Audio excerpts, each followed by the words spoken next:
मैं भारत को भारतीयता की मान्यता के आधार पर फिर से खड़ा करना चाहता हूं, उस काम में लगा। दोस्तों, आप सभी लोगों ने अब लगभग राजीव दीक्षित जी को सुनने के आधार पर 20-20 से तथ्य उनके निकाले। उनकी कहे हुए तथ्यों को हम लोगों ने जो खोज करनी प्रारंभ करी, उस तथ्यों के आधार देखना प्रारंभ किया, तो कुछ तथ्य ऐसे मिले जो वास्तव में हमारे जीवन से बिल्कुल दूर पड़े हुए थे, जिन विषयों पर हम कभी भी चर्चा कर ही नहीं पाते थे, जिन विषयों को हम कभी सोच ही नहीं पाते थे। उदाहरण के लिए जैसे रिलीजन का अर्थ उन्होंने कहा कि प्लेटो ने खुद कहा है कि रिलीजन का अर्थ कानून होता है, धर्म नहीं होता।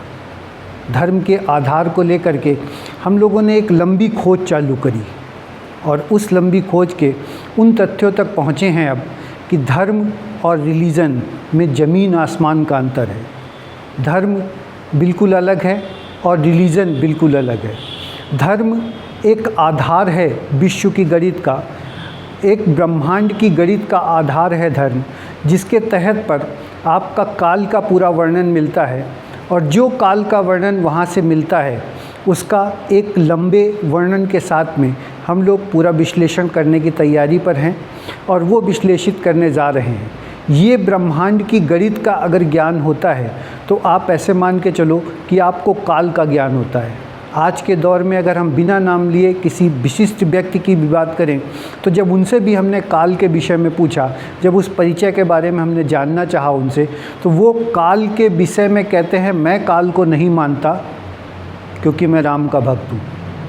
अब ये तो संभव नहीं है कि कोई भी व्यक्ति धरती पे आने के बाद ऐसा नहीं हो सकता जो काल को ना मानता हो, क्योंकि काल का अर्थ हमारे यहाँ समय है और समय जो हाथ में घड़ी बंधी होती है वही समय है। जो घड़ी देख करके आप सुबह से शाम तक भोजन करते हो, उठते बैठते हो, सोते जागते हो, वही सब समय है। तो ऐसे उस समय को लेकर के आप नकार नहीं सकते। अगर आप काल को जानोगे तो वाकई वो सत्य पाओगे कि महाकाल को जान पाओगे। इसी वैदिक गणित के आधार पर जो हम लोगों ने धर्म को समझने का प्रयास किया, उसके काल के आधार पर जो समझने का प्रयास किया, उस काल का एक महत्ता मान के चलें कि काल को वास्तव में नकारा नहीं जा सकता।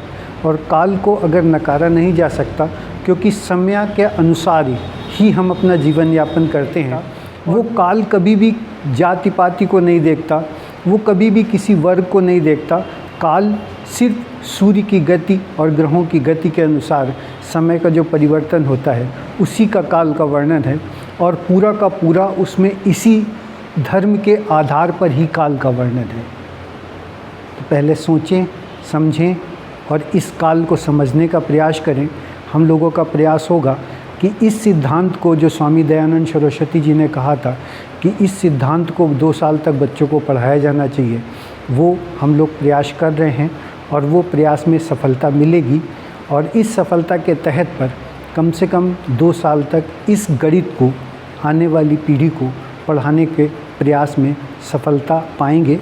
जल्द मिलते हैं आपसे। सभी को नमस्कार।